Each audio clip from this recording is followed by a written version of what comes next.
BBC Sounds. Music, radio, podcasts.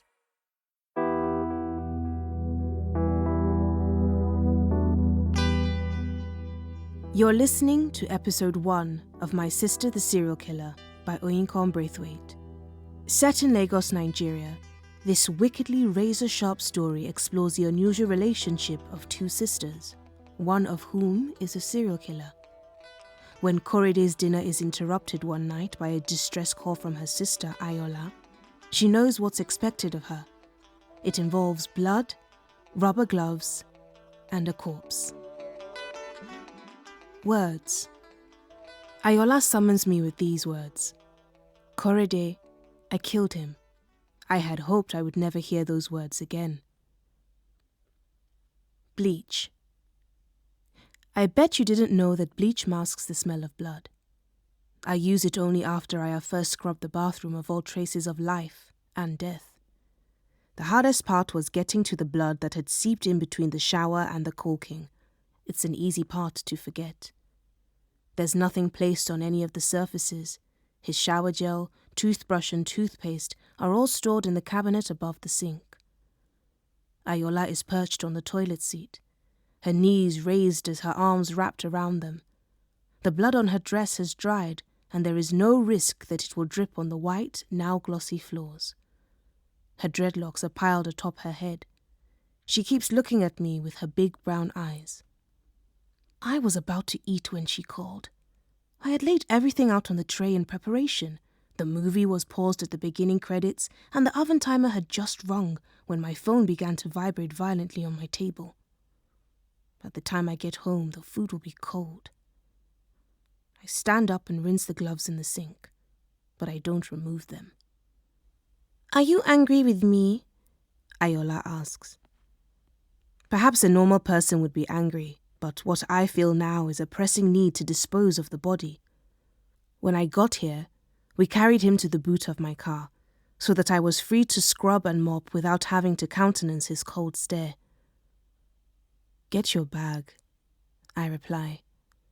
We return to the car and he is still in the boot, waiting for us. The third mainland bridge gets little to no traffic at this time of night, and since there are no lamplights, it's almost pitch black, but if you look beyond the bridge, you can see the lights of the city. We take him to where we took the last one, over the bridge and into the water. At least he won't be lonely. Some of the blood has seeped into the lining of the boot. Ayola offers to clean it out of guilt, but I take my homemade mixture of 1 spoon of ammonia to 2 cups of water from her and pour it over the stain. I don't know whether or not they have the tech for a thorough crime scene investigation in Lagos, but Ayola could never clean up as efficiently as I can. The notebook. Who was he? Femi. I scribble the name down. We are in my bedroom. Ayola is sitting cross-legged on my sofa. While she took a bath, I set the dress she had been wearing on fire. Now she wears a rose-colored t-shirt and smells of baby powder. And his surname? She frowns, shrugs. I close that notebook, which I bought after I watched a TEDx video. The man said that carrying around a notebook and penning one happy moment each day had changed his life. On the first page, I wrote, I saw a white owl through my bedroom window. The notebook has been mostly empty since. It's not my fault, you know. Tell me what happened. The poem. Femi wrote her a poem. She can remember the poem, but she cannot remember his last name. I dare you to find a flaw in her beauty, or to bring forth a woman who can stand beside her without wilting. Ayola was moved by all this, but then Ayola is always moved by the worship of her merits. On their 1-month anniversary, she stabbed him in the bathroom of his apartment. She didn't mean to, of course. He was angry, screaming at her, his onion-stained breath hot against her face. But why was she carrying a knife? The knife was for her protection. You never knew with men. They wanted what they wanted when they wanted it. She didn't mean to kill him. She wanted to warn him off, but the first strike, a jab straight to the heart, killed him. Then she stabbed him twice more to be sure. Body. Have you ever heard the one about the two girls who walk into a flat on the 3rd floor? In the room is the dead body of an adult male. How do they get the body to the ground floor without being seen? First, they gather supplies. How many bed sheets do we need? How many does he have? Ayola checked. 5. Bring 3. Second, they clean up the blood. I soaked up the blood with a towel and wrung it out in the sink. I repeated the motions until the floor was dry. Ayola hovered, leaning on one foot and then the other. I ignored her impatience. It takes a whole lot longer to dispose of a body than to dispose of a soul, especially if you don't want to leave any evidence of foul play. Third, they turn him into a mummy. We laid the sheets out on the now dry floor, and Ayola rolled him onto them. I didn't want to touch him. I could make out his sculpted body beneath his white tee. He looked like a man who could survive a couple of flesh wounds, but then so had Achilles and Caesar. Ayola huffed and puffed as I helped her roll him and wrap him firmly within the sheets. We stood and looked at him. "What now?" she asked. Fourth, they moved the body. I peeked out of the apartment and confirmed that the landing was still clear.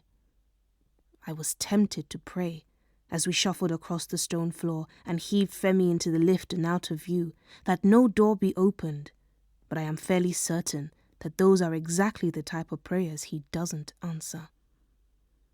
"Please hold the door," cried a voice. From the corner of my eye, I saw Ayola about to press the button, the one that stops the lift from closing. I slapped her hand away and jabbed the ground button repeatedly. "What is wrong with you?" I hissed at Ayola. "My bad," was her only response. On the ground floor, I left Ayola to guard the body and hold the lift. I ran to get my car and drove it to the back door of the apartment building, where we fetched out the body and stowed it in the car. My heart only stopped hammering when we shut the boot. Fifth, they bleach. Scrubs. The administration at the hospital decided to change the nurse's uniform from white to pale pink, but I stick with my white. It still looks brand new. Tade notices this. "What's your secret?" he asks me as he touches the hem of my sleeve. It feels like he has touched my skin. Heat flows through my body.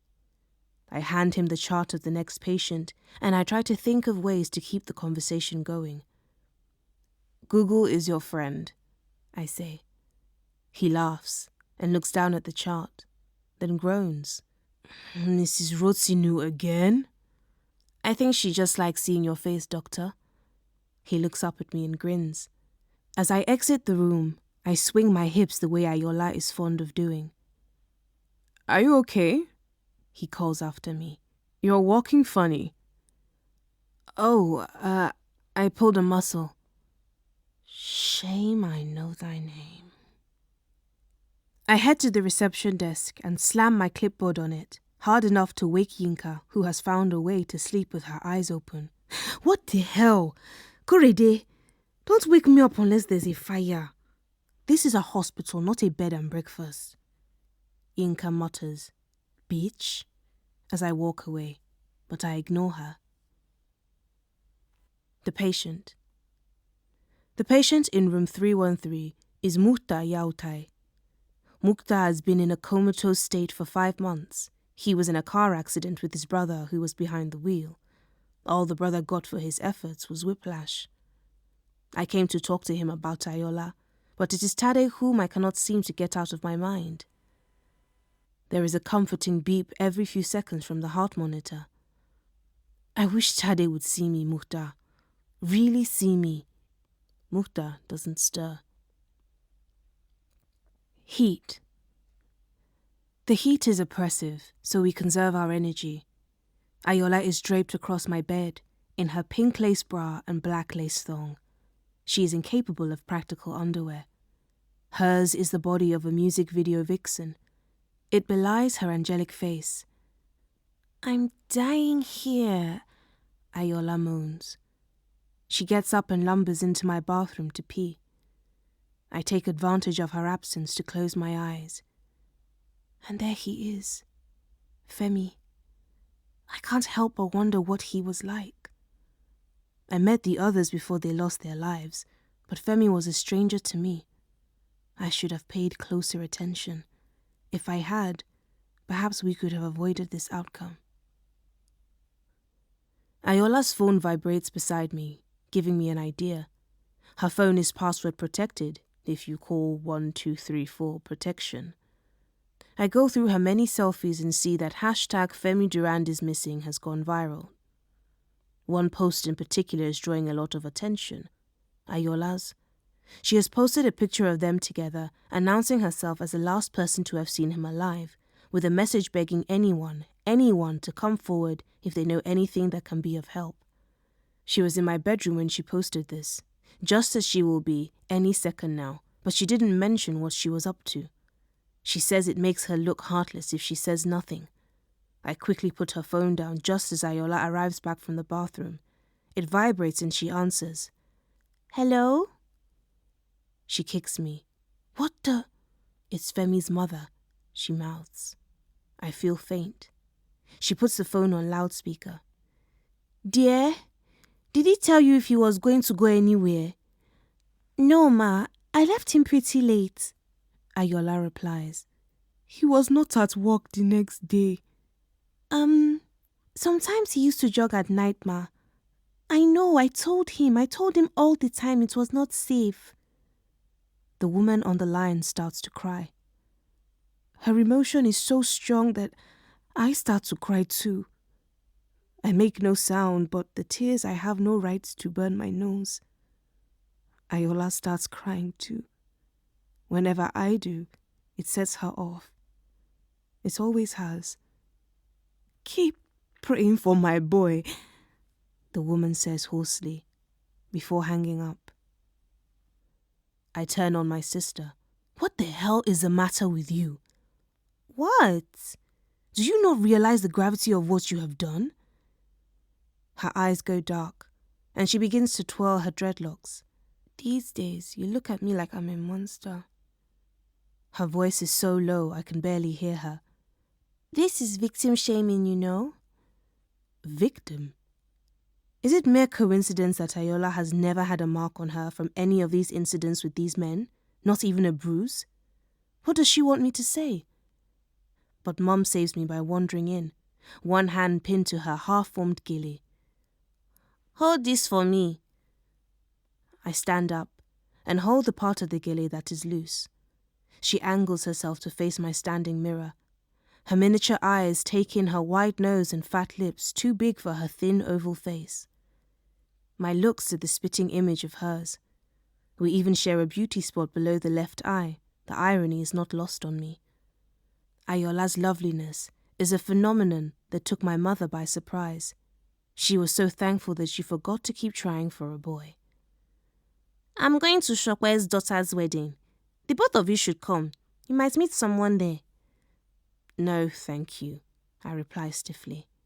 Ayola smiles and shakes her head. Mum frowns at the mirror. "Korede, you know your sister will go if you do. Don't you want her to marry?"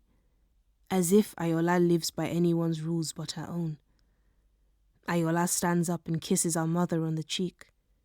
"Don't you look elegant?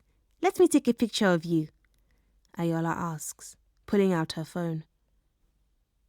Mum strikes what seems like 100 poses, with Ayola directing them, and then they scroll through their handiwork and select the picture that satisfies them. "What are you doing?" "Posting it on Instagram." "Are you nuts? Or have you forgotten your previous post?" "What's her previous post?" interjects Mum. I feel a chill go through my body. It has been happening a lot lately. Ayola answers her. "Femi is missing." "Femi? That fine boy you are dating?" "Yes, Mum." "Jesu shanu fun wa. Why didn't you tell me?" I I was in shock. Mum rushes over to Ayola and pulls her into a tight embrace. I'm your mom. You must tell me everything. Yes, ma. But of course she can't. She can't tell her everything. My Sister, the Serial Killer by Oyinkan Braithwaite was performed by me, Weruche Opia. It was abridged by Claudine Tutunji and produced by Pauline Harris. It is a BBC Books production for BBC Sounds.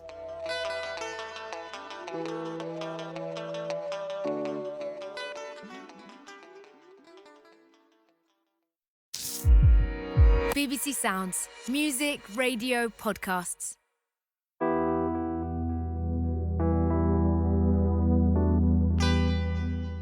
This is episode 2 of the darkly comic My Sister, the Serial Killer by Oyinkan Braithwaite, in which Koride's sister, Ayola, despite having just killed her last boyfriend, Femi, copes remarkably well. But Koride's loyalty to her sister is challenged when Ayola visits the hospital where she works and meets the doctor Koride is in love with. Dancing. There is music blasting from Ayola's room. She is listening to Whitney Houston's I Wanna Dance with Somebody. I want to have a shower, to rinse the smell of the hospital's disinfectant off my skin, but instead I open the door. She has her back to me and is thrusting her hips from side to side. Days ago, we gave a man to the sea, but here she is, dancing. I clear my throat. Ayola. She turns to me. Her smile spreads. How was work? It was all right. Cool. She shakes her hips and bends her knees. I called you. I was busy. Okay, oh. Ayola. I begin again, gently. Maybe I should take the knife. She slows her movements until all she is doing is swaying side to side. What? Well, you don't need it. She considers my words. It takes her the time it takes paper to burn. No thanks. I think I'll hold on to it. It's not a good idea to have it, you know. You could just toss it in the lagoon and reduce the risk of getting caught. She crosses her arms and narrows her eyes. The knife is important to me, Koride. It's all I have left of him. Perhaps if it were someone else at the receiving end of this show of sentimentality, her words would hold some weight. But she cannot fool me. Father. Ayola inherited the knife from him, and by inherited I mean she took it from his possessions before his body was cold in the ground. It made sense that she would take it.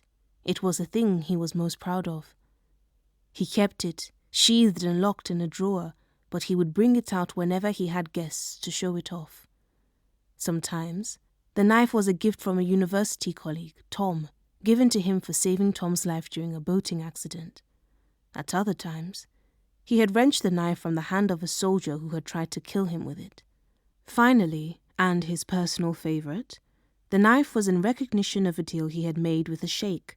The deal was so successful that he was given the choice between the sheikh's daughter and the last knife made by a long-dead craftsman. The daughter had a lazy eye, so he took the knife. When the guests were gone, he would polish the knife, gently rubbing oil along the blade with his finger in soft circular motions. This was the only time I ever witnessed tenderness from him. Once, when she thought he had gone out for the day, Ayola entered his study and took the knife out to look, smearing it with the chocolate she had just been eating. She was still in the room when he returned. He dragged her out by her hair, screaming. I turned up just in time to witness him fling her across the hallway. I am not surprised she took the knife. If I had thought of it first, I would have taken a hammer to it. Number 3. Femi makes 3, you know. 3, and they label you a serial killer. I whisper the words in case anyone were to pass Mukhtar's door. Aside from confiding in a comatose man, I take no risks. Last night I couldn't sleep, so I stopped counting backward and sat at my desk, turning on my laptop. I found myself typing serial killer into the Google search box at 3 a.m. There it was. 3 or more murders. Serial killer. I rub my legs to rid them of the pins and needles that have set in. Is there any point in telling Ayola what I have learned? Somewhere deep down she must know, right? There is the faint sound of whistling in the corridor drawing near. Tade. When he is not singing, he is humming, and when he tires of that, he whistles. He is a walking music box. I walk to the door and open it just as he is approaching. He smiles at me. I wave at him, then drop my hand, chastising myself for my eagerness. I should have known you'd be here. He opens the file he is carrying, Mukhtar's file. I know you care about him. I just want to make sure you're prepared if... His voice trails off. He's a patient, Tade. I know. He touches my shoulder gently, a gesture of comfort. On a more positive note, rumor has it you are going to be promoted to head nurse, he tells me, abruptly removing his hand. It's not a huge surprise. The post has been vacant for some time, and who else could fill it? Yinka? I'm much more concerned with the hand that no longer lingers on my shoulder. Great, I say, because that is what he'd expect me to say. When you get it, we will celebrate. Cool. I hope I sound nonchalant. Red. Yinka is painting her nails at the reception desk. She acknowledges my presence with a feline smile. Korede, those shoes are nice, so. Thanks. The original must be very expensive. I won't rise to the bait. Tade's voice is still ringing in my body, calming me.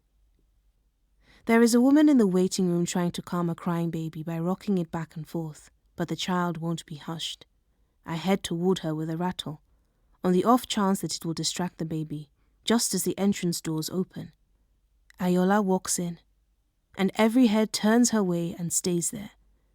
I stop where I am, rattle in hand, trying to understand what is happening. She looks as though she has brought the sunshine in with her. She is wearing a bright yellow shirt dress that by no means hides her generous breasts. Her feet are in green, strappy heels that make up for what she lacks in height, and she is holding a white clutch big enough to house a 9-inch weapon. She smiles at me and saunters in my direction. Ayola, what are you doing here? My voice is tight in my throat. It's lunchtime. And? She floats away, not answering my question, and heads toward the reception desk. You are Korede's sister? Yinka squeaks. I can see her trying to make the connection, measuring Ayola's looks against mine. Just then, I hear Tade's voice and my heart quickens. I grab Ayola, dragging her toward the exit. Hey, you have to go. What? Why? Why are you being so... What's going on? Tade's voice trails to nothing, and the blood cools within my body. His eyes settle on Ayola and dilate. He adjusts his coat. What's going on? He says again, his voice suddenly husky. I'm Korede's sister, she announces. He looks from her to me, then back to her again. I didn't know you had a sister. He is talking to me, but his eyes have not left hers. Ayola pouts. I think she's ashamed of me. He smiles at her. It's a kind smile. Of course not. Who could be? Sorry, I didn't get your name. Ayola. She puts out her hand, the way a queen would for her subjects. He takes it and gives it a gentle squeeze. I'm Tade. Stain. I just thought we should spend lunchtime together. No, you wanted to see where I work. And what is wrong with that, Korede? My mother exclaims. You've been working there for a year, and your sister has never seen the place. She is horrified by this, as she is by every injustice that she feels Ayola suffers. The housegirl brings a stew out of the kitchen and sets it on the table. Ayola leans forward and serves herself a bowl full. She has unwrapped the amala and dipped it in the soup before my mother and I have finished serving ourselves. We sit in our customary places at our rectangular table. My mother and I are seated on the left, Ayola on the right. There used to be a chair at the head of the table, but I burnt it down to a crisp in a bonfire just outside our compound. We don't talk about that. We don't talk about him. Your Auntie Taiwo called today, Mum begins. Did she now? Yes. She says she would like to hear from both of you more. Mum pauses, waiting for some sort of response from one of us. Can you pass the okra, please? I ask. My mother passes the okra. So? She pivots, seeing as her previous topic baited no one. Ayola said there is a cute doctor at your work. I drop the bowl of okra, and it spills on the table. It is green and filmy, quickly seeping into the floral tablecloth. Korede! I dab it with a cloth, but I can barely hear her. My thoughts are eating my brain. Break. You didn't tell me you have a sister. I mean, I know the school you went to and the name of your first boyfriend. I even know that you love to eat popcorn with syrup drizzled on it. You really need to try it sometime. But I didn't know you have a sister. Well, you know now. Is she seeing anyone? I think of Femi sleeping on the ocean bed, being nibbled at by fishes. She is taking a break. A break? Yes. She isn't going to be dating anyone for a while. Why? Her relationships tend to end badly. Oh, guys can be jerks. This sounds strange coming from a guy, but Tade has always been sensitive. Do you think she would mind if you gave me her number? I think of Tade, fish swimming by as he drifts down toward the ocean bed, toward Femi. I'll have to ask her, I tell him, though I don't intend to ask Ayola anything. Flaw. So, is she your full sister? She looks kinda mixed. Yinka is really starting to piss me off. The sad thing is that her questions are neither the most obnoxious I have received in my lifetime, nor the most uncommon. After all, Ayola is short, her only flaw, if you consider that to be a flaw, whereas I am almost 6 feet tall. Ayola's skin is a colour that sits comfortably between cream and caramel, and I am the colour of a Brazil nut before it is peeled. She is wholly made of curves, and I am composed only of hard edges. I wander away from her before she has a chance to finish her excuse, up to the second floor, to where the cleaners Mohammed and Gingbe are flirting right in front of me. They're standing close to each other, his hand pressed on the wall as he leans toward her. He will have to wipe that spot down. Noskorede. I blink. The couple has vanished. My colleague, Bumi, is looking at me quizzically. Your sister is downstairs. Excuse me? By the time I get to the reception area, Ayola is nowhere to be seen and I am panting for breath. Yinka, where is my sister? I wheeze. Ayola? Yes, the only sister I have. How would I know? I didn't even know you had one sister before. For all I know, you people are 10. Okay, fine. Where is she? She is in Dr. Otumu's office. I take the stairs, 2 at a time. Ayola's laughter vibrates in the hallway. She has a big laugh, deep and unrestrained, the laughter of a person without a care in the world. On this occasion, I don't bother to knock. Oh, Korede, hi. I am sorry I stole your sister. I understand you two have a lunch date. I take in the scene. He has chosen not to sit behind the desk, but instead is sitting in one of the 2 chairs in front. Ayola is perched on the other, and as though that were not enough, he leans forward, resting his elbows on his knees. The top Ayola has chosen to wear today is white and backless. Her leggings are a bright pink, and her dreadlocks are piled atop her head. They look heavy, too heavy for her to bear, but her frame is straight. In her hands is his phone, where she was undoubtedly in the process of saving her number. They look at me without a shadow of guilt. Ayola, I told you I can't do lunch. Tade is surprised by my tone. He frowns but says nothing. Oh, that's okay. I spoke to that nice girl Yinka and she said she will cover for you. She shouldn't have done that. I have a lot of work to do. Ayola pouts. Tade clears his throat. You know, I haven't had my lunch break yet. If you're interested, I know a cool place around the corner. That sounds great.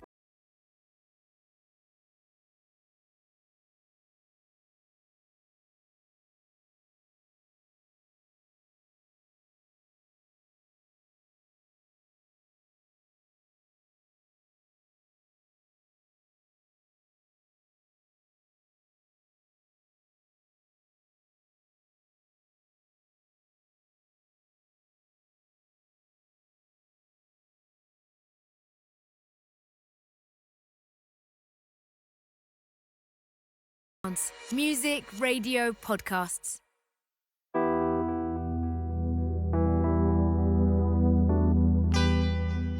This is episode 3 of My Sister the Serial Killer by Oyinkan Braithwaite, in which Korede is distraught as she loves Tade, the doctor at the hospital where she works, but he's now in love with her sister, Ayola. The search for the missing boyfriend, Femi, intensifies, and both sisters are questioned by the police. Flapper. When I burst into Ayola's room the evening after her visit to the hospital, she is sitting at her desk sketching a new design for her clothing line. She models the clothes she designs on social media and can barely handle the number of orders that comes in. Her dreadlocks shields her face. Her clothes are on the floor, spilling out of the cupboards and piled on her bed. I pick up the shirt at my feet and fold it. Ayola? What's up? I would like it if you stopped coming to my place of work. Why? I would just like to separate my work and home lives. Fine. She shrugs and turns back to the design. From where I stand, I can see that it is a dress in the style of a 20s flapper. And I'd like you to stop talking to Tade. She spins my way again. Why? I just don't think it is wise to start something with him. 'Cause I'll hurt him? I'm not saying that. She pauses, considering my words. Do you like him? That's not really the point. I don't think you should be seeing anyone right now. I think you should just take a little break. If you want him for yourself, just say so. Besides, he isn't all that different from the rest of them, you know. What are you talking about? He is different. He is kind and sensitive. He isn't deep. All he wants is a pretty face. That's all they ever want. Do you want me to prove it to you? I just want you to stop talking to him, okay? Well, we don't always get what we want. She swivels her chair back to work. I should walk out, but I clamp down on my anger and self-pity and fold up her clothes, one by one. Orchids. A bouquet of violently bright orchids is delivered to our house. For Ayola. She leans forward, picks out the card and smiles. It is from Tade. She takes out her phone and begins to type a message, narrating her text out loud. I really prefer roses. I should stop her. Tade is a man who puts a lot of thought into everything he does. He will be taken aback by her text, disappointed and hurt. At noon, a spectacular bouquet of roses arrives at our house. Ayola is out textile shopping, so the house girl hands them to me, despite us both knowing who they are for. And I try not to cry. Roses. I can't sleep. I lie in bed, turning from my side to front. I switch the air conditioner on and off. Finally, I get out of bed and head to the living room, where the flowers seem to be defying the darkness. The house is silent. I go to the roses first.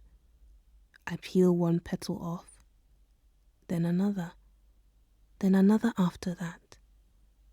Time passes slowly as I stand there in my nightie, plucking flower after flower till the petals are all scattered at my feet. In the morning, I hear my mum shrieking, convinced that someone broke into the house.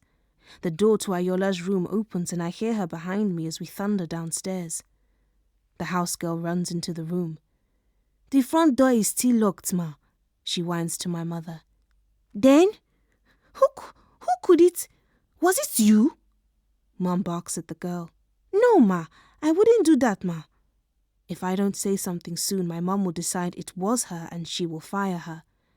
I did it. They are Ayola's words, not mine. We fought last night, Tade and I. He dared me, so I pulled the roses apart. I should have thrown them away. I'm sorry. Ayola knows I did it.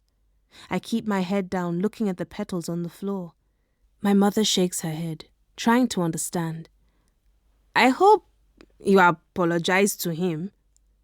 Yes, we have made up. The house girl goes to get a broom to sweep away the remnants of my anger. Father. One day he was towering over me, spitting pure hell.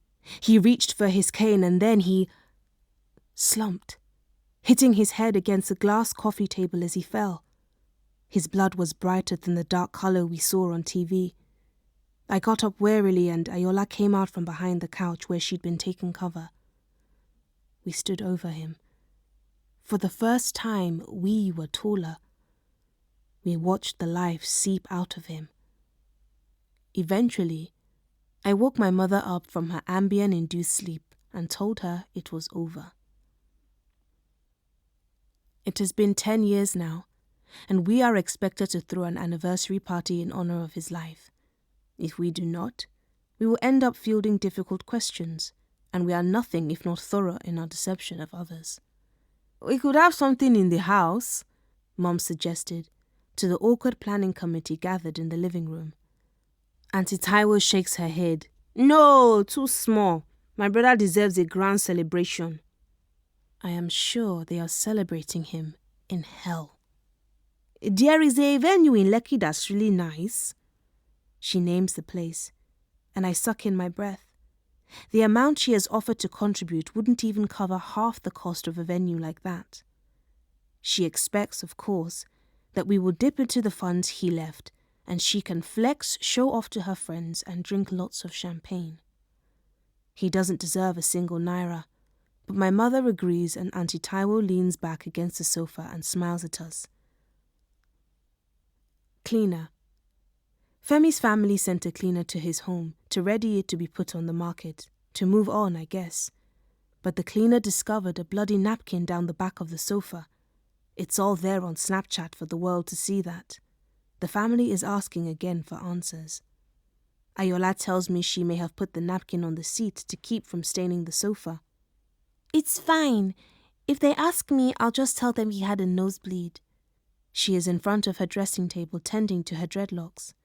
I stand behind her, clenching and unclenching my fists, and then I turn and leave her. There is banging, loud frenzied banging in my head. I roll over in my bed, unwilling to wake up. It is dark and the banging is coming from the door and not my head. I groan, get up, walk to the door and unlock it. Ayola pushes past me. Shit, they saw us. What? See! Ayola shoves her phone in my face, and I am looking at a video on Snapchat with the face and shoulders of Femi's sister in the shot. Her look is somber. Guys, a neighbor has come forward. He wants to tell us everything he knows. He says he saw 2 women leave my brother's apartment that night. He is pretty certain one of them is Ayola, the babe who was dating my brother. Ayola didn't tell us about a second woman with her. Why would she lie? I feel a chill race up and down my body. Ayola abruptly snaps her fingers. You know what? I've got it. We'll tell them you were doing him behind my back. What? And I came in and discovered you and I ended it with him and you followed me out. But I didn't say anything because I didn't want to badmouth someone who had... You are unbelievable. Look, I know it paints you in a poor light, I hand her the phone and open the door for her to leave. Get out. Bathroom. Alone in my room, I pace. Femi's parents have the money needed to rouse the curiosity and professionalism of the police, and now they have a focus for their fear and confusion. They will want answers. For the first time in my adult existence, I wish he was here. He would know what to do.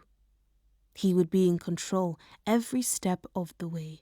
He wouldn't allow his daughter's grievous error to ruin his reputation.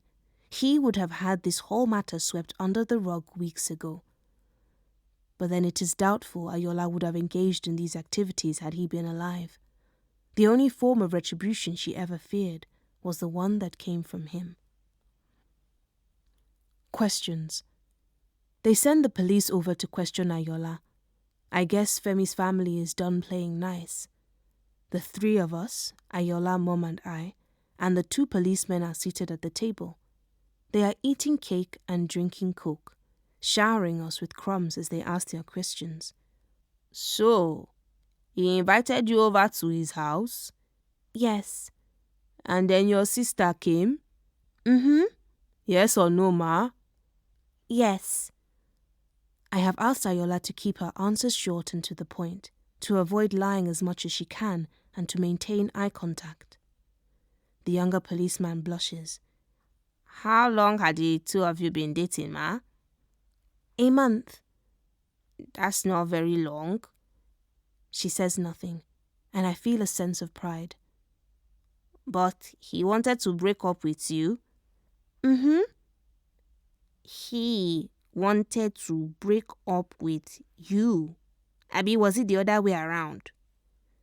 In planning what she should say, I wonder if I had overlooked the unlikelihood that a man would willingly leave Ayola's side. Even now, we all pale beside her. She is dressed simply in a grey blouse and navy trousers, but it makes her look younger and fresher. When she gives the policeman an occasional smile, she reveals her deep dimples. I clear my throat and hope that Ayola gets the message. Does it matter who wanted to end it? Ma, if you wanted to end it, we need to know. She sighs and wrings her hands. I cared about him, but he wasn't really my type. My sister is in the wrong profession. She should be in front of the camera, with the lights framing her innocence. So your sister came to mediate the issue? Yes, she came to help. And did she? Did she what? Did she help? Were you back together? No, it was over. So, you and your sister went out together and left him there? Yes or no? She has answered you now, interjects Mom. Ayola gives her hand a gentle pat. It's okay, Mom. They're just doing their job. The answer is yes. Thank you, Ma. What was he doing when you left him? Ayola bites her lips, looks up and to the right. He followed us to the door and shut it behind us. He was angry? No, resigned. Resigned, Ma? She sighs. It is a masterful mix of weariness and sadness. I mean, he had accepted that things wouldn't work out between us. Miss Korede, do you agree with that assessment? I imagine he was unhappy, but there was nothing he could have done to change her mind. And then the both of you drove home? Yes. In the same car? Yes. In Miss Korede's car? I dig my nails into my thighs and blink. Why are they so interested in my car? What could they possibly suspect? I attempted to slow my breathing without drawing attention to myself. No one saw us. If we had been seen carting around a body-shaped bundle, this interrogation would not be taking place in the comfort of our own house. These men didn't really suspect us. They had probably been paid to interview us. Can we have a look at your car, Miss Korede? Why? Asks my mother. I should be moved that she feels the need to defend me too, but instead I am furious at the fact that she suspects nothing, knows nothing. Why should her hands be clean while mine become more and more stained? We just want to make sure we have covered all the bases. Why should we go through all this? My girls have done nothing wrong. My mother rises from her seat as she delivers her heartfelt, misguided defense. We have been accommodating enough. Please leave.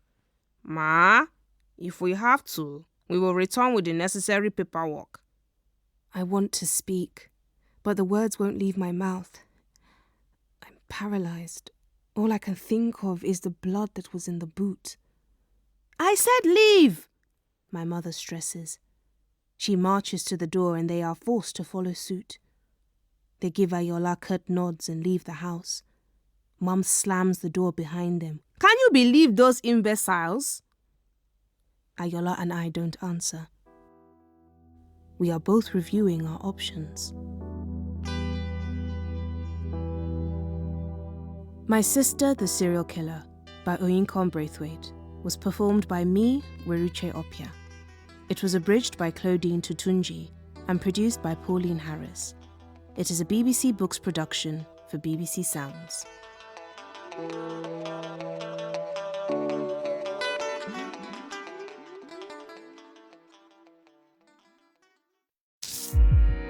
BBC Sounds. Music, radio, podcasts.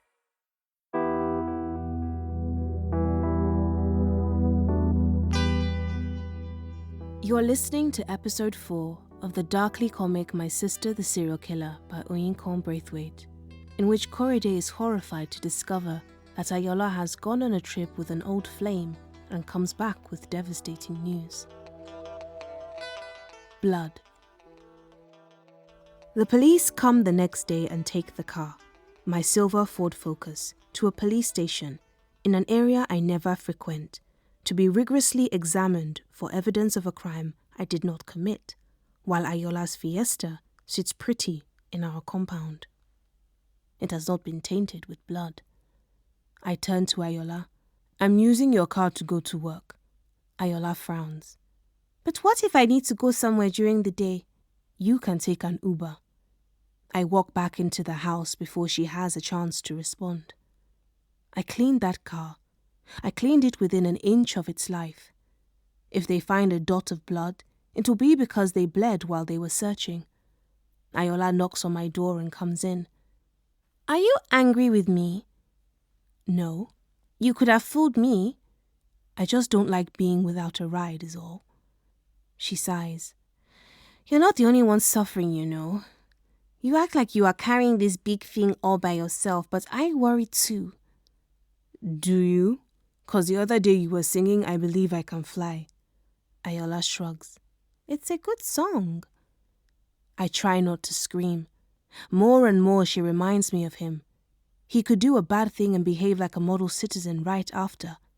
Is it in the blood? But his blood is my blood and my blood is hers. Maga.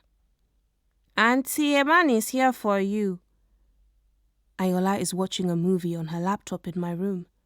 She lifts her head to look at the house girl. I sit up immediately. It must be the police. My hands are cold. Who is it?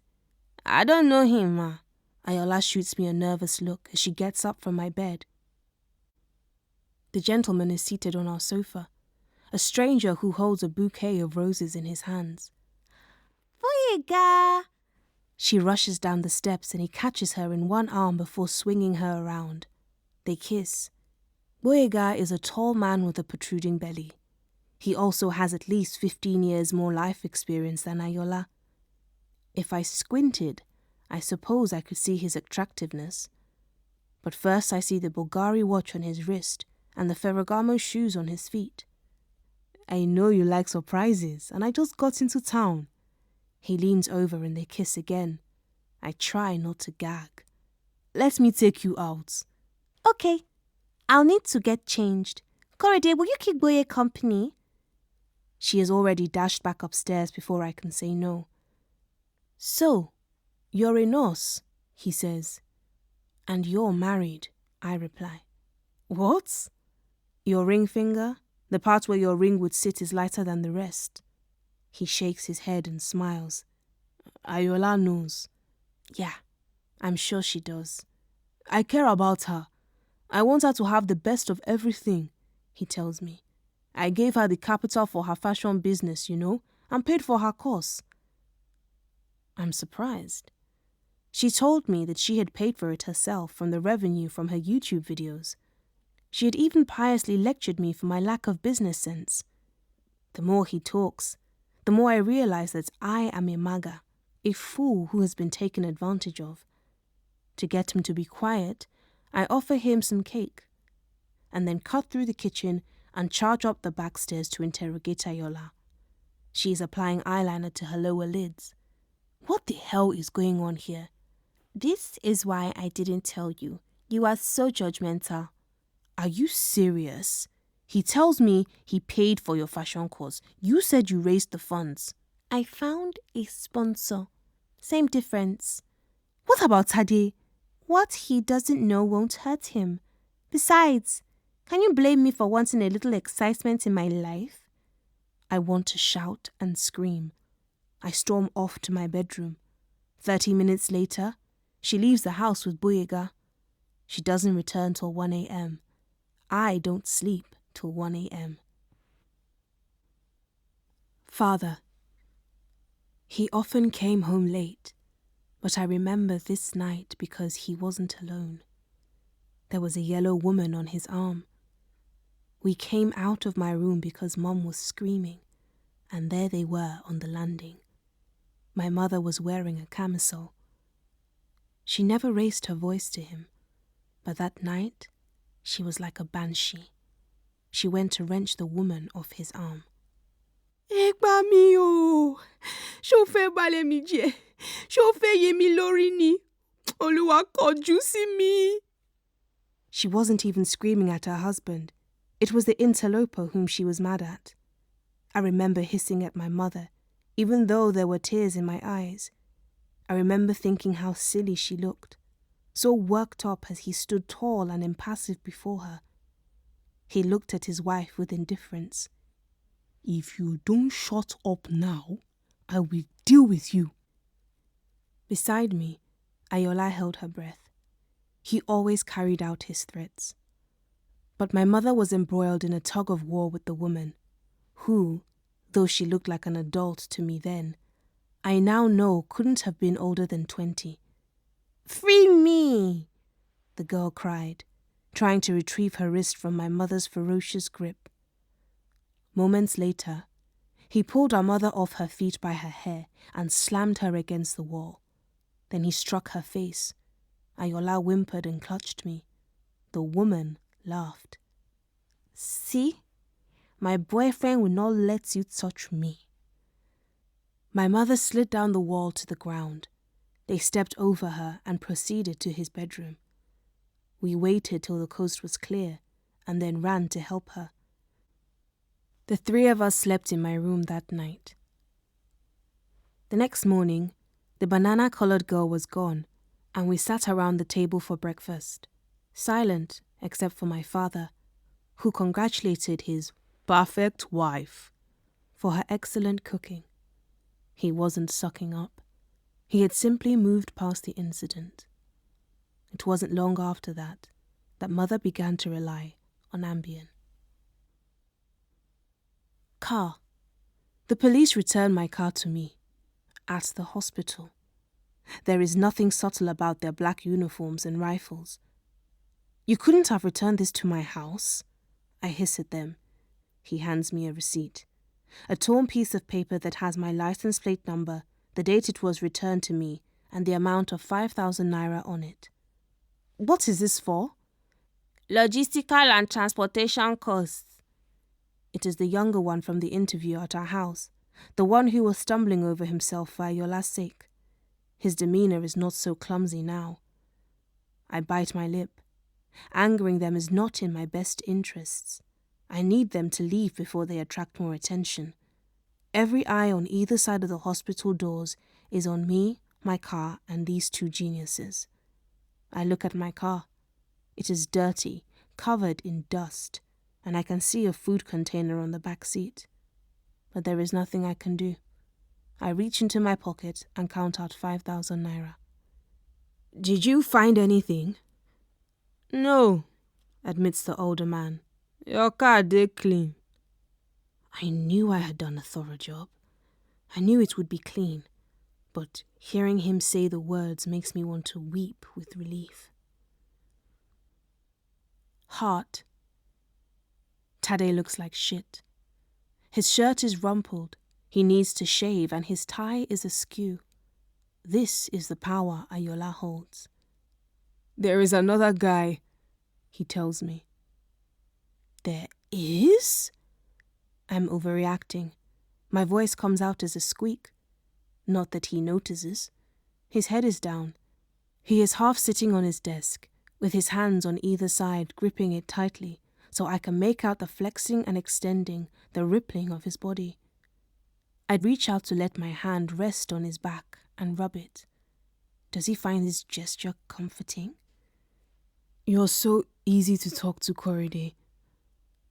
I can smell his cologne mixed with his sweat. The heat outside is seeping into the room and smothering the air from the AC. I like talking to you, I tell him. He raises his head and looks at me. We are only a step or two apart, close enough to kiss. I wish... Yes? Has he started to see that Ayola isn't right for him? He looks down again, and I can't help myself. You're better off without her, you know, I tell him softly. I feel him stiffen. What? His voice is soft, but there is something beneath it that wasn't there before. Why would you say that? You're her sister. You're supposed to be on her side. I'm always on her side. It's just that she has many sides. Not all of them as pretty as the one that you see. She told me that you treat her like she is a monster, and I didn't believe her. His words strike like arrows. He was my friend, mine. He sought my counsel and my company. But now he looks at me as though I were a stranger, and I hate him for it. Ayola did what she always does in the company of men. But what is his excuse? I take it you believe her now? I'm sure she is grateful somebody does. It's no wonder she's always looking for attention from men. He can barely say the last word, can barely think of Ayola in the arms of another. I laugh. I cannot help it. Ayola has won so completely. She has travelled to Dubai with Boyega, an update I got via text, and left Tade heartbroken, but somehow I am the witch. I bet she forgot to mention that she has been instrumental in the death of at least 3 men. I take a deep breath, so as not to say anything I'll regret. Ayola is inconsiderate and selfish and reckless, but her welfare is and always has been my responsibility. What she needs is your support and love. Then she'll be able to settle down. Why won't he shut up? He shakes his head at me. You're her older sister. You should act like it. All I've seen you do is push her away. Because of you. But I say nothing. I've lost the urge to defend myself. Angel of Death. How was your trip? It was fine, except he died. The glass I was drinking juice from slips out of my grip and shatters on the kitchen floor. Ayola is standing in the doorway. She has been home all of 10 minutes, and I already feel as if my world is turning upside down. Food poisoning, she explains. We were in the room together, and he suddenly started to sweat and hold his throat. Then he starts to froth at the mouth. It was so scary. But her eyes are on fire. She is telling me a tale she thinks is fascinating. Did you try to get him help? I recall us, standing over our father, watching him die, and I know she did not try to get Boyega help. She watched him. Maybe she didn't poison him, but she stood aside and let nature take its course. Of course. I called the emergency operator, but they didn't get there in time.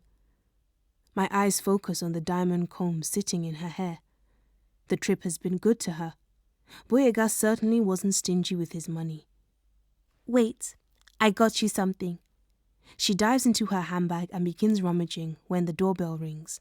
She looks up expectantly and smirks. Surely it can't be, but, life. Tade walks through the door and she flings herself into his arms. He hugs her tight, burying his head in her hair. "You naughty girl," he tells her, and they kiss, passionately. I walk away quickly before he has a chance to realize that there is a third person in the room. In my room, I Google Boyega's name. Sure enough, I find an article about his tragic passing. I wonder what the chances are that the death of a person in the company of a serial killer would come about by chance. Or perhaps the real question is, how confident am I that Ayola only uses her knife? My Sister the Serial Killer by Oyinkan Braithwaite was performed by me, Weruche Opia. It was abridged by Claudine Tutunji and produced by Pauline Harris. It is a BBC Books production for BBC Sounds.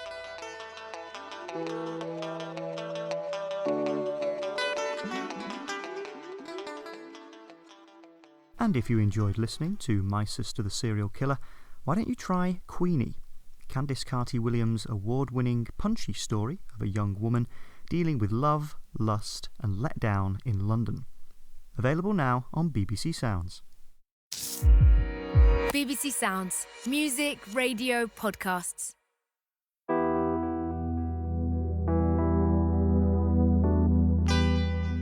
This is episode 5 of the menacing and darkly funny My Sister the Serial Killer by Oyinkan Braithwaite, in which Korede's sister Ayola is dating the love of Korede's life, Tade, the doctor at the hospital where she works. Could he be the next victim? Head nurse. As soon as I walk into the hospital, I head to Dr. Akigbe's office, as per his mysterious email request. "Come in." At the moment, Dr. Akigbe, St. Peter's oldest and most senior doctor, is staring at his computer screen. He stops scrolling and raises his head. "Do you know when this hospital was founded?" 1971, sir. Excellent, excellent. I wasn't here then, of course. I'm not that old." He laughs at his own joke. He is, of course, that old. "I have been watching you for some time and I like what I see. You are meticulous and you are passionate about this hospital. Needless to say, you are a shoe-in for the position of head nurse." Tade mentioned that I was being considered for the role, and I think of the celebratory dinner he promised we would have. That's null and void now, I guess. I don't have Tade's friendship, and Femi is probably swelling to 3 times his size, but I am now the head nurse of St. Peter's Hospital. It has a nice ring to it. Coma. I head to the reception desk, where Nurse Chichi is talking animatedly to a group of staff members. I catch the word miracle and coma. "What's going on?" I ask. "Mr. Yatai, he is awake." Before I even think to answer, I'm running to the 3rd floor, to where Muta's family crowd around his bed. His 2 sons stand rod straight, one crying silently while his daughter holds her newborn in her arms, angling the baby so her father can see. I back away from the family reunion, but then I hear his voice. "She is beautiful." I have never heard his voice before. When I met him, he was already in the coma. I turn and bump into Tade. "Whoa," he says, stumbling backward and catching himself. Then he looks over at the scene. "So, Mr. Mukhtar is awake. I'm sure it is thanks to you. You kept the guy going. He was never forgotten, never neglected." "He doesn't know that." "Maybe not, but you can't anticipate what stimuli the brain will respond to." "Yes." "Congratulations, by the way." "Thanks." I wait, but he makes no mention of his promise that we would celebrate the promotion. The game. It's raining. The sort of rain that wrecks umbrellas and renders a raincoat useless. We are stuck in the house, Ayola, Tade, and I. I try to avoid them, but Ayola collars me. Let's play a game. Count me out, I say. Why don't we play, just the two of us? Tade suggests to Ayola. I ignore the stab to my heart. We can play checkers or chess. No, I want to play Cluedo. If I were Tade, I'd tell her to stuff the Cluedo up her entitled I'll go get it. She jumps and leaves Tade and me in the room together. I don't want to look at him, so I stare out the window at the washed-out empty street. In the Western world, you can walk or dance in the rain. But here, the rain will drown you. I may have been a bit harsh the other day, he says. He waits for me to respond, but I can think of nothing to say. I've been told sisters can be very mean to one another. Who told you that? Ayola? I want to laugh, but it comes out like a squeak. She really looks up to you, you know. I finally look into his innocent light brown doe eyes, and I wonder if I was ever like that, if I ever had that kind of innocence. I suppose ours was beaten out of us. I open my mouth to answer, and Ayola hops back onto the couch. She is holding the board game close to her chest. Okay, you play to find out who the murderer was, in what room the murder took place, and with what weapon. Whoever figures it out first wins. She passes the rulebook to Tade and winks at me. 17. Ayola was 17 the first time and scared out of her wits. She called me and I could barely make sense of her words. You what? The knife. There's blood everywhere. Her teeth were chattering as though she were cold. I tried to control my rising panic. Ayola, slow down. Take a deep breath. Where are you bleeding? I'm not. Somto. It's Somto. You were attacked? Where are you? I'll call... No, come alone. I won't tell you unless you promise to come alone. So I promised. When I got to the apartment, Somto was already dead.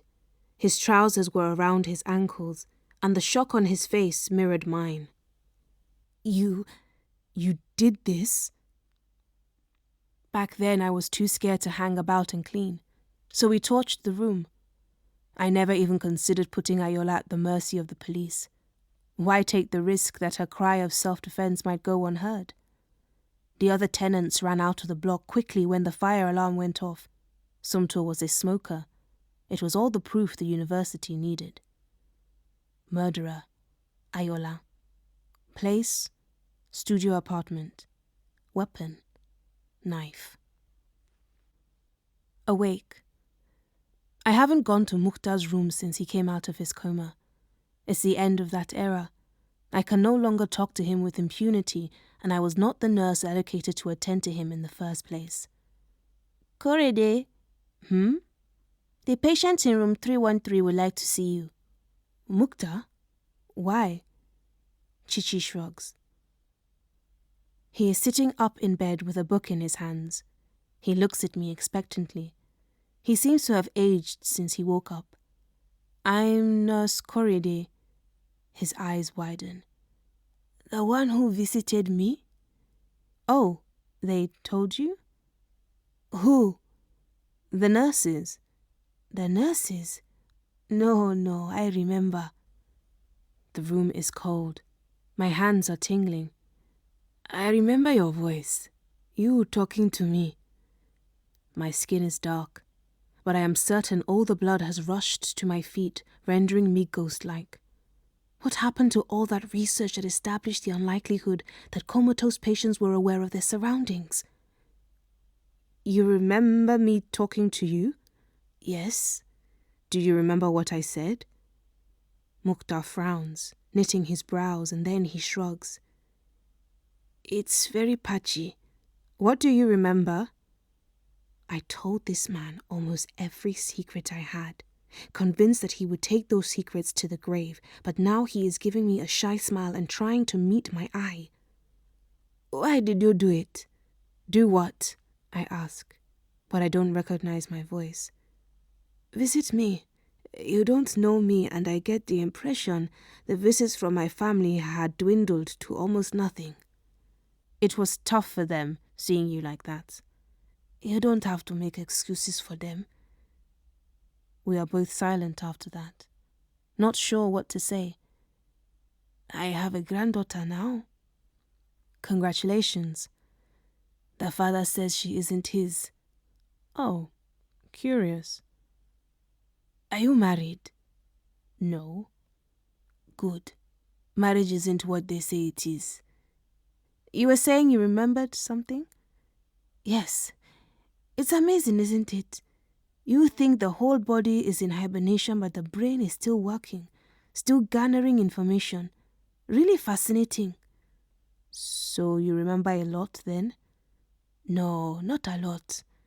I know you like popcorn with syrup. You said I should try it sometime. My breath catches in my throat. Is that all? I ask quietly. He appraises me, cocking his head. Oh, yes. I recall you saying that your sister is a serial killer. I meet his gaze and laugh. Who did I say she killed? I don't quite remember that. Well, it's to be expected. Coma patients usually have a hard time separating their dream world from the real world. If you begin to suffer hallucinations... Hallucinations? Don't be alarmed, just let the doctor know. He does look alarmed, and I feel a little guilty. I force a smile and pretend to glance at his notes. I'm glad you're feeling better, Mr. Yatai, I say, and leave the room. 3 hours later, Chichi informs me that Mukta has requested me as his nurse. Ice cream. Her name is Weju. She is hovering outside our compound and makes her move the moment I pull out of the gate. What did you do to him? Sorry? Femi. What did you do to Femi? I realize then who she is. She is the one who has been posting about Femi, the one who called Ayola out on Snapchat. She has lost a lot of weight, and her pretty eyes are red. I try to remain impassive. I can't help you. Can't or won't? The worst thing is not knowing. Her voice breaks. I'm sorry, but... Some people are saying he probably up and left the country, but he wouldn't do that. If we knew... I feel a strong urge to confess to her. Think up the words in my head. Sorry, my sister stabbed him in the back and I masterminded throwing his body in the water. Look, I'm really... Beju? Beju's head snaps up to see my sister coming down the drive. What are you doing here? Ayola asks. You're the one who saw him last. Tell me what happened to my brother. Ayola is licking ice cream, probably from the parlor around the corner. She pauses the licking. She is aware that it is proper to pause whatever one is doing when in the presence of someone who is grieving, but only because I spent 3 hours explaining the particular etiquette to her one Sunday afternoon. You think he is dead? Asks Ayola. Beju starts weeping. Her cries are deep and loud. She gulps in air and her body shudders. Ayola rubs Beju's back as she cries. It will be all right. It will be all right in the end, she murmurs.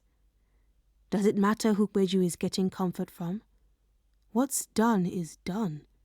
So what if it's only her brother's killer who can talk candidly about the possibility of his death? Beju needed to be released from the crushing burden of hope that Femi could still be alive, and Ayola was the only one willing to do it. Ayola continues to pat Beju on her back, staring resignedly at the ice cream, the one she can no longer lick, as it drips onto the road. Secret. Korede, can I talk to you for a sec? I nod and follow Tade into his office. I want to show you something, but you have to promise to keep it a secret. Okay. He hums as he goes to his drawer and fishes something out. It is a box. A ring box. Who? I squeak, as if there was ever any doubt who the ring is for. Do you think she'll like it? The ring is a 2-carat princess-cut diamond with a precious stone setting. You would have to be blind not to like it. You want to propose to Ayola, I state, so we are all on the same page. Yes. Do you think she'll say yes? I surprise myself by laughing. It starts off as a gasp, then a giggle, then uncontrollable tear-jerking laughter.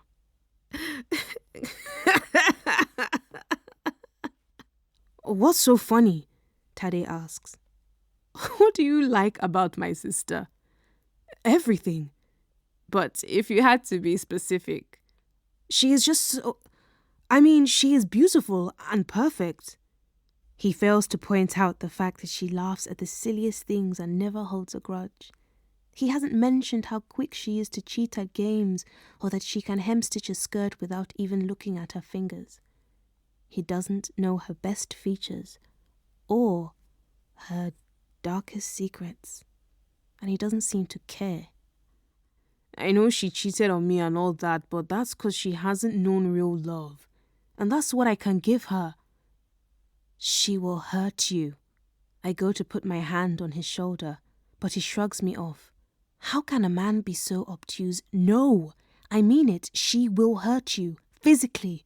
She has hurt people, guys, before. Is it because you don't have someone? He asks. Excuse me? It's like you don't want her to be happy. She's killed before! I shout. Tade shakes his head again, marveling at how low I am willing to stoop. She told me about the guy who died. Said you blame her for it. I'm tempted to ask him which guy he is referring to. Look, his voice softens. She really wants your approval, and all she gets from you is judgment. I thought I knew you, Korede. No. You know nothing about me, or the woman you are about to propose to, and by the way, Ayola would never wear a ring less than 3 carats. I glance at him over my shoulder as I open the door. Just watch your back. I have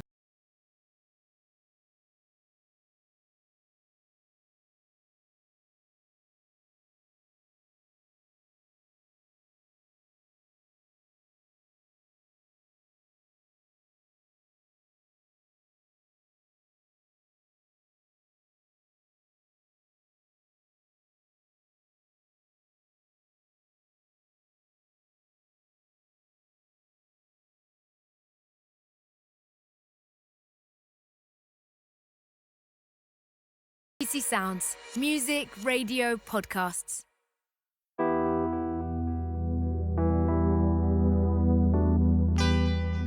You're listening to episode 6 of My Sister the Serial Killer by Oyinkan Braithwaite, in which Korede receives advice from the newly awoken coma patient she's confessed her sister's murders to. Memories of their brutal and violent father are never far away. Friend. As I approach the reception desk, Yinka looks up from her phone. Oh, good, it's you.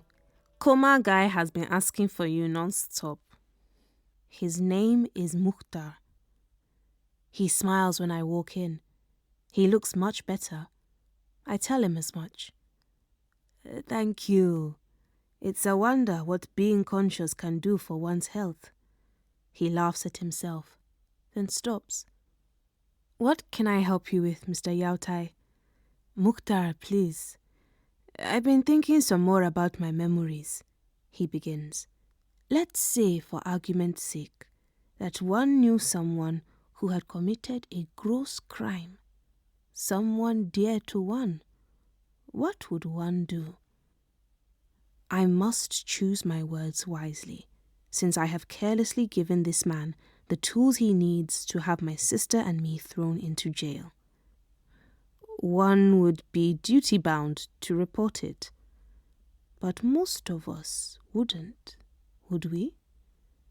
Because we are hardwired to protect the people we love. Besides, no one is innocent in this world. All those smiling parents and newborns upstairs in maternity? Murderers and victims.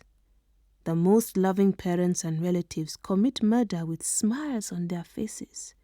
They force us to destroy the person we really are. That's quite... I can't complete my sentence.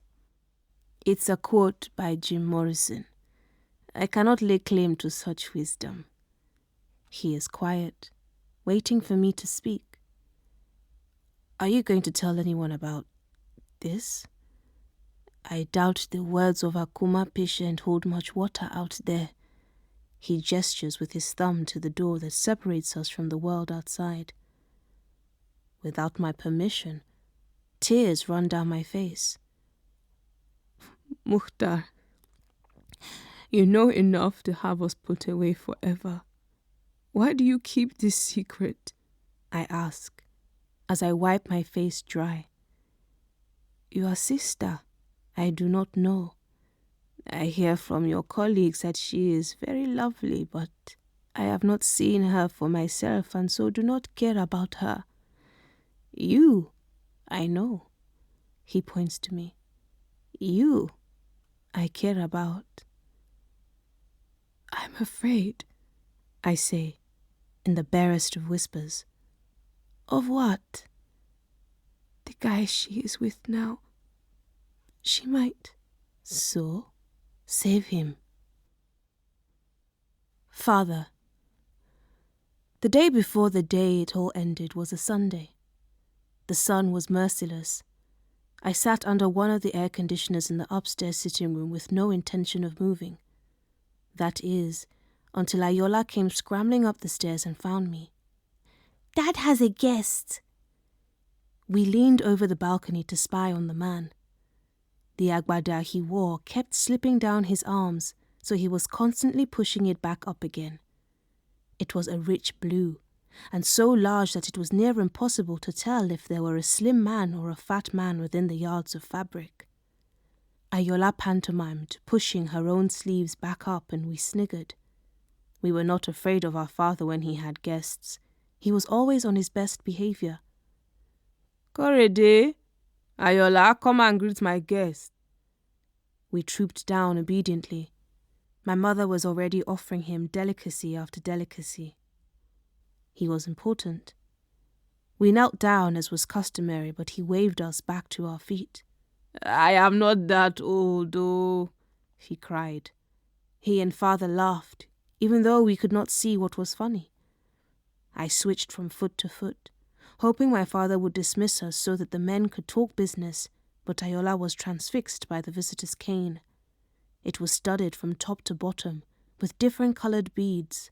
Its brightness drew her eye, and she went closer to examine it. The man paused and watched my sister over the rim of his teacup. Your daughter is very beautiful. Really? My father replied, cocking his head. Very, very lovely. He moistened his lips.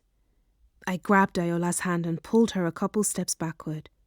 The man looked like a chief, and when we went to the village for Christmas, our maternal grandparents always kept us away from chiefs. Hey, what you doing?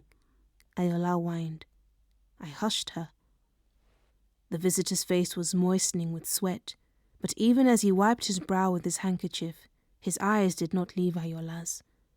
I waited for father to put the man in his place. His eyes twinkled. Girls, leave us alone. We didn't need to be told twice. We ran out of the main living room and shut the door behind us, but I pressed my ear against it. What are you doing? Ayola hissed. If he catches us. Shh! I caught words floating through the door. Words like contract, deal, girl. The doors were thick oak, so I couldn't hear much else. I joined Ayola on the stairs and we went to my room. By the time the sun went down, we were out on the balcony watching the man get into the back seat of his Mercedes and be driven out of our compound. Sheep. After I tire of tossing and turning, I decide to go to Ayola's room. When we were young, we often slept together. Together, we were safe. She is wearing a long cotton tee and hugging a brown teddy bear. She does not stir as I slip in beside her. This is no surprise. Ayola does not dream. She does not snore. She lapses into a coma that even the likes of Murta cannot fathom. I envy her. My body is exhausted, but my mind is working overtime, remembering and plotting and second-guessing. I am more haunted by her actions than she is. I am tempted to shake Ayola awake, but what good would it do? Instead, I count. Sheep, ducks, chickens, cows, goats, bush rats, and corpses. I count them to oblivion. Father. Ayola had a guest. It was the summer holidays, and he had come in the hope of making her his girlfriend before school resumed. I think his name was Ola. Father received him well. He was coaxed into talking about himself. He was even shown the knife. As far as Ola was concerned, our father was a generous, attentive host. Even Mom and Ayola had been fooled by the performance. They were both smiling. But I was on the edge of my seat. My fingernails dug into the upholstery.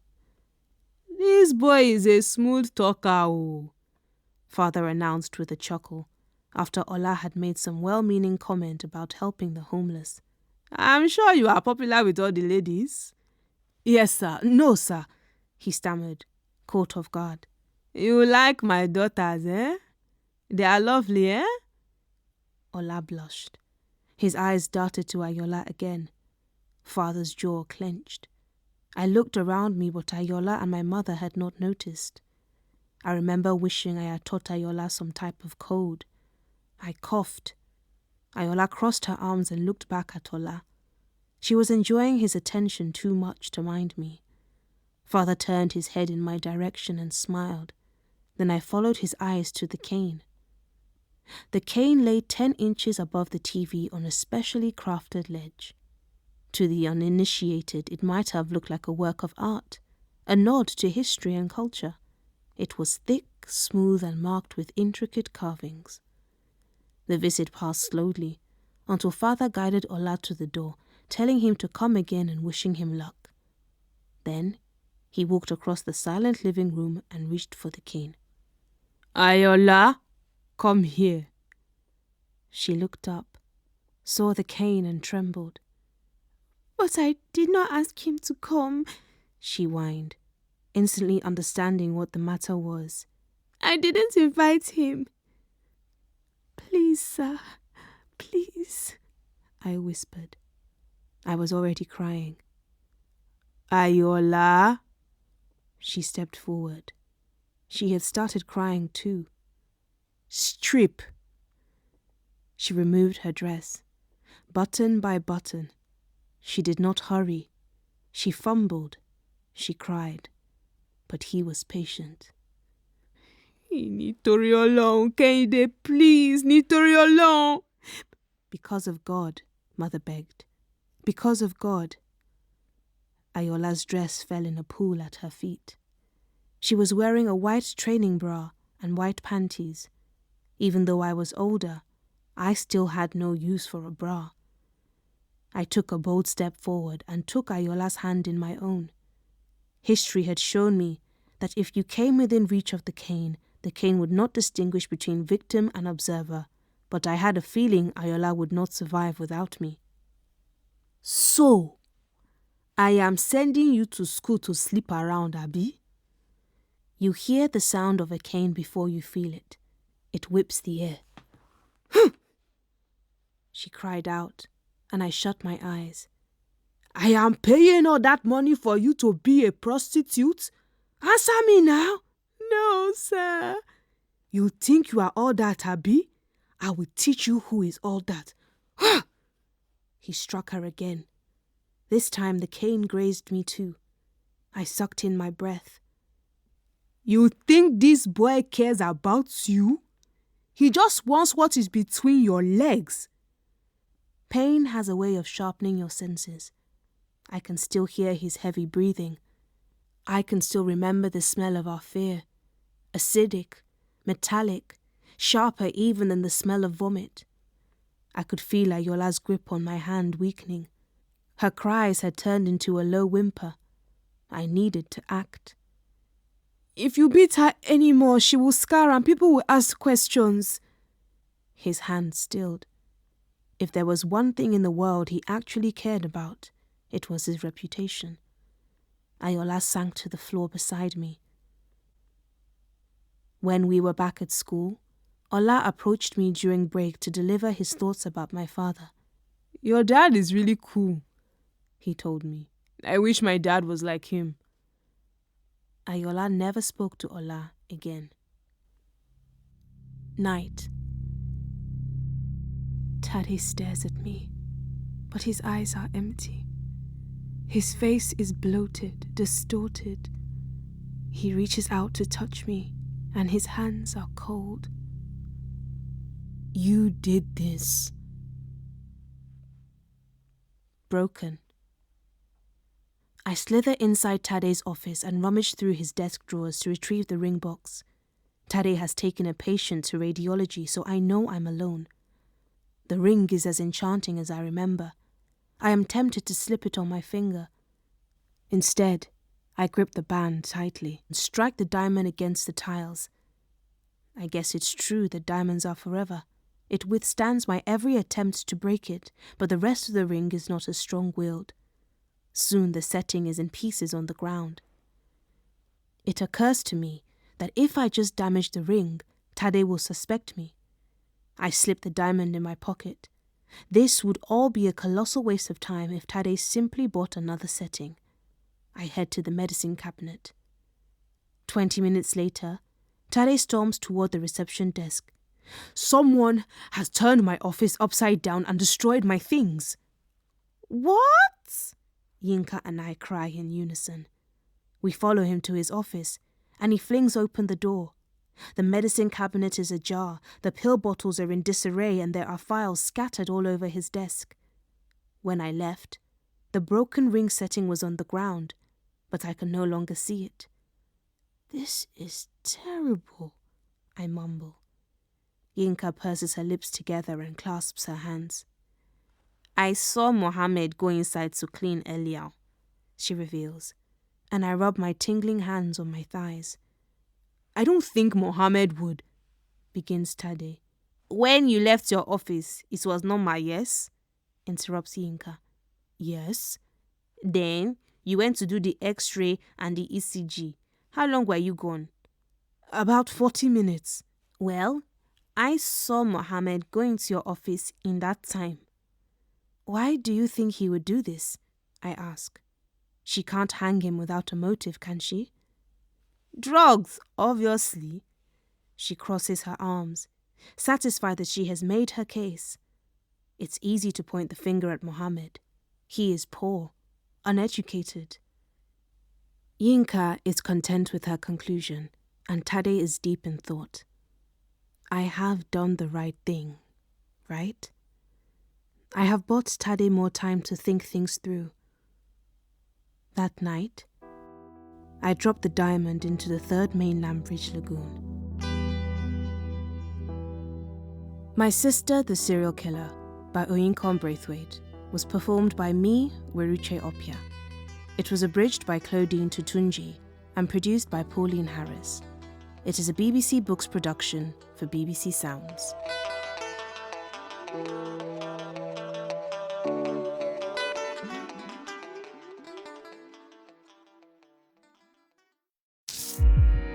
BBC Sounds. Music, radio, podcasts.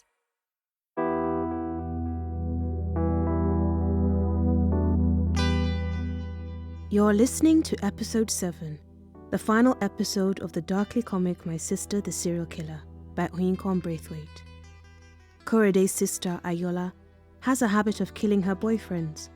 This time, it could be Tade, The doctor Korede works with in the hospital.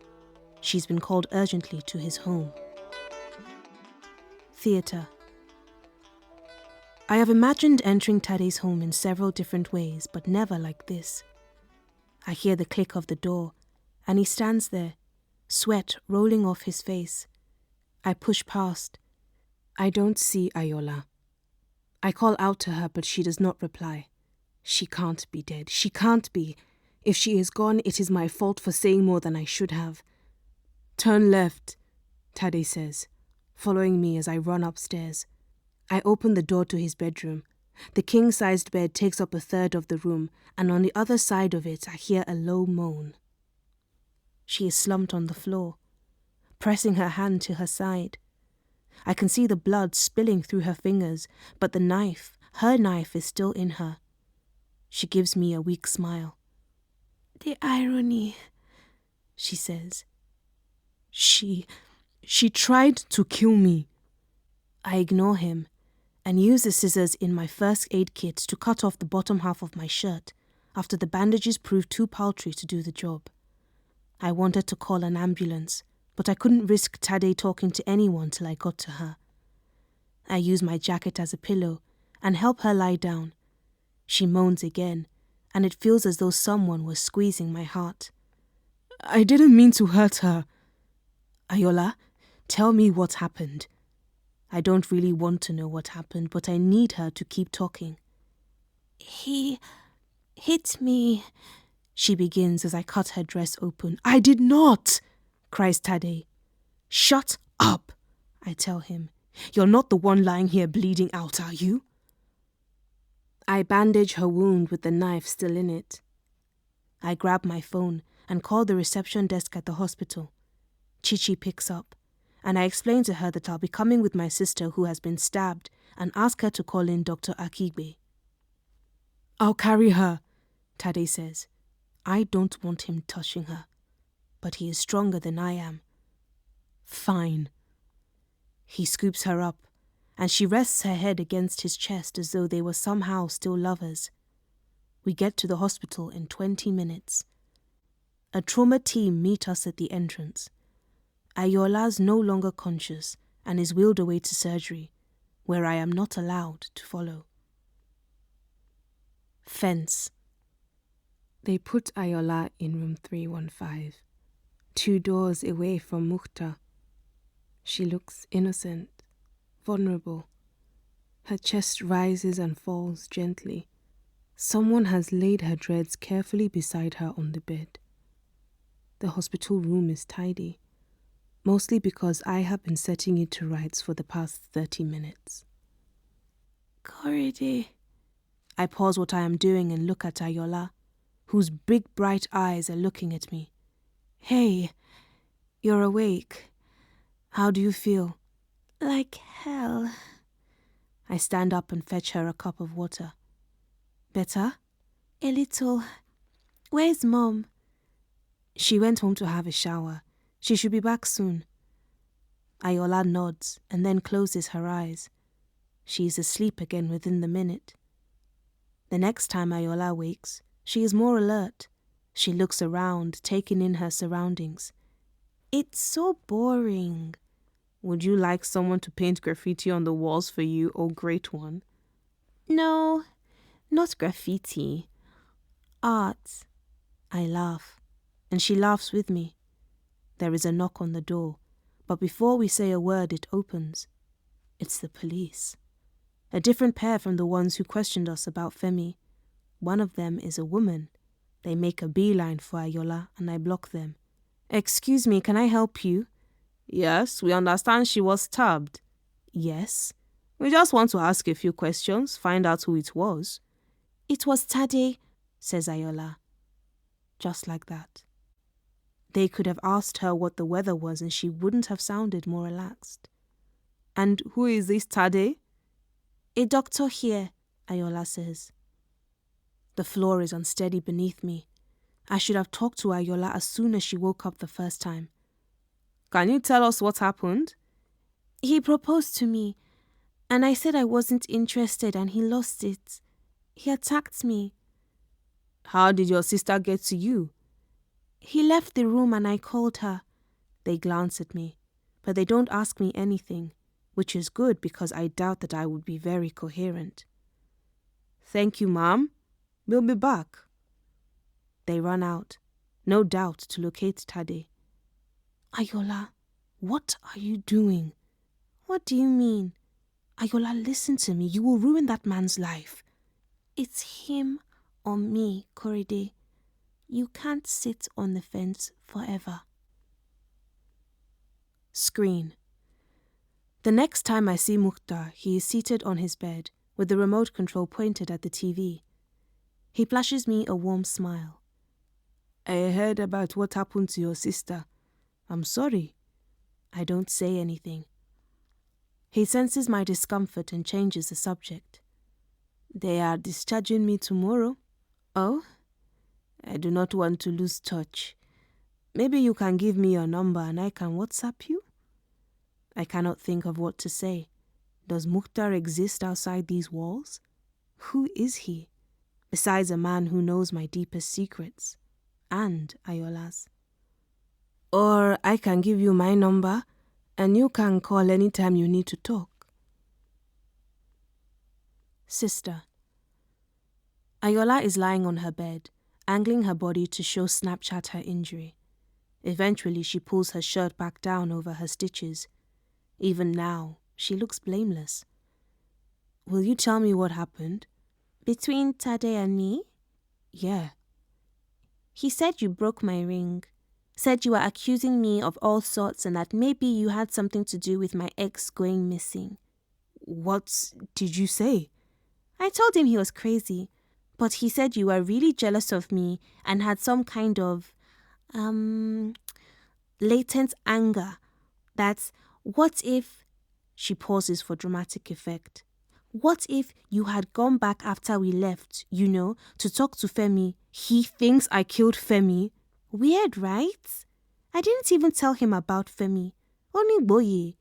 Maybe he saw it on Insta.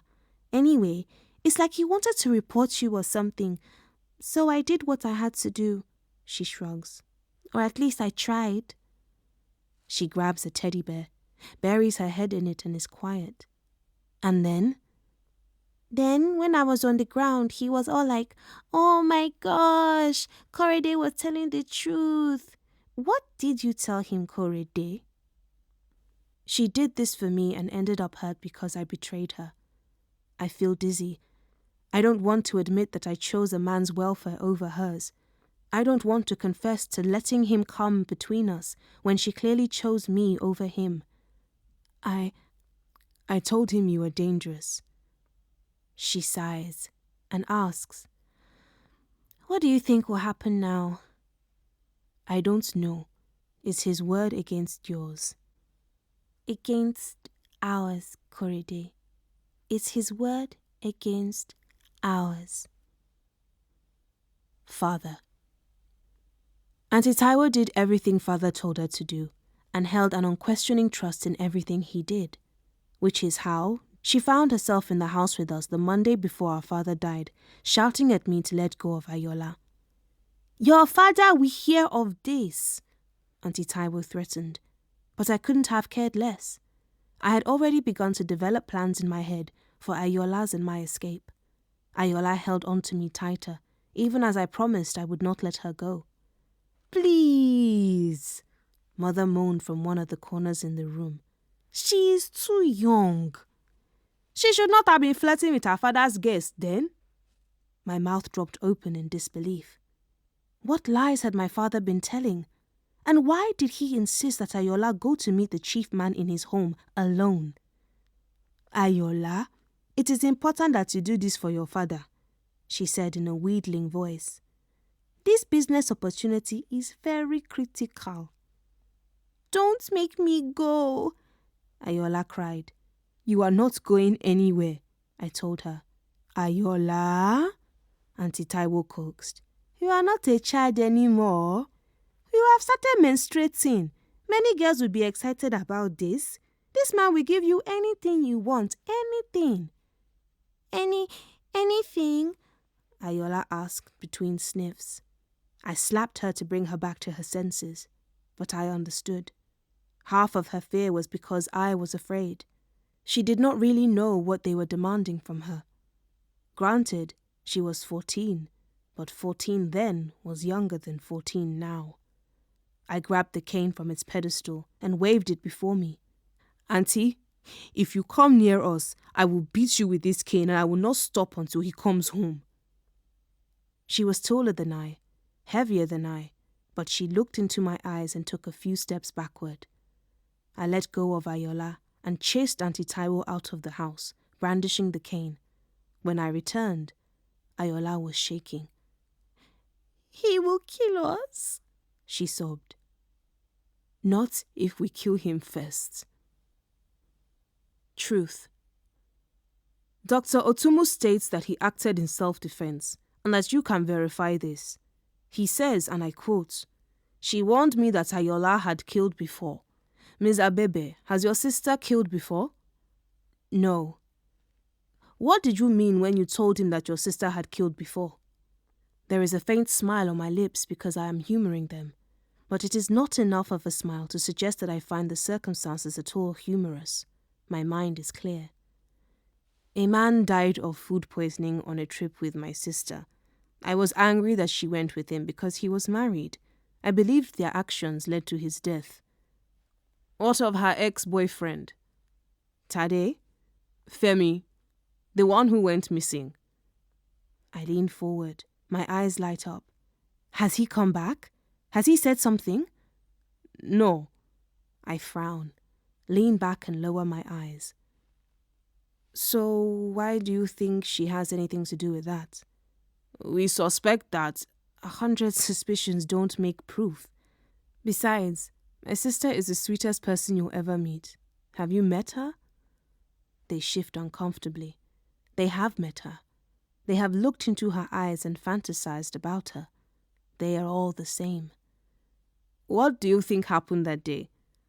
"All I know is that he stabbed her, and that she was unarmed." "He said she brought the knife with her." "Why would she do that? How could she know he would attack her?" "How long have you known Dr. Otumu?" "Not very long." "Have you known him to be violent?" "No." "So you admit that this is out of character for him?"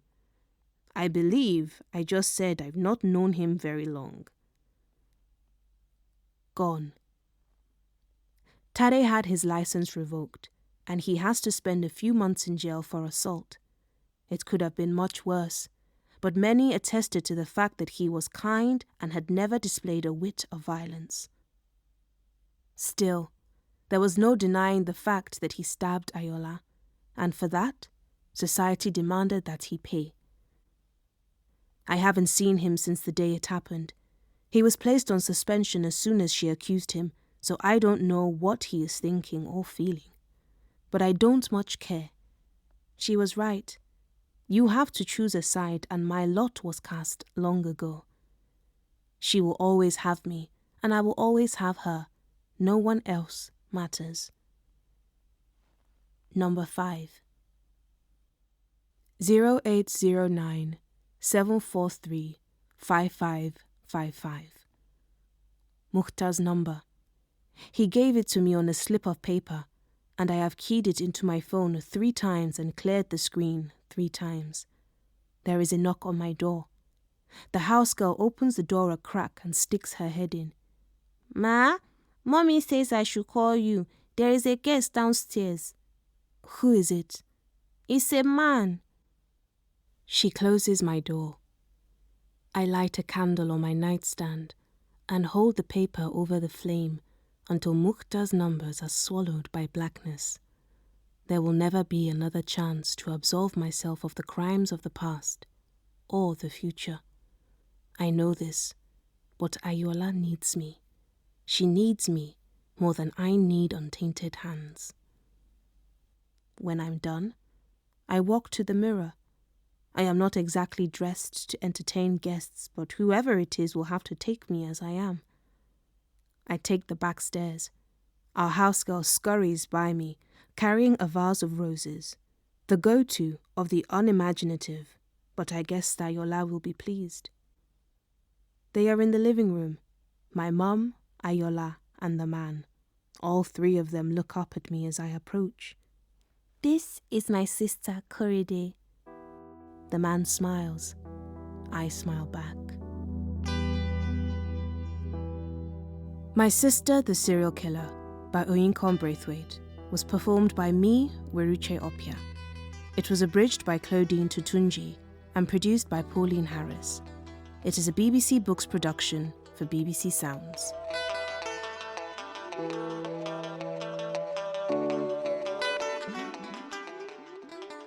And if you enjoyed listening to My Sister the Serial Killer, look for The Flat Share, Beth O'Leary's hilarious and best-selling story of two flatmates who were never meant to meet. Available on BBC Sounds now.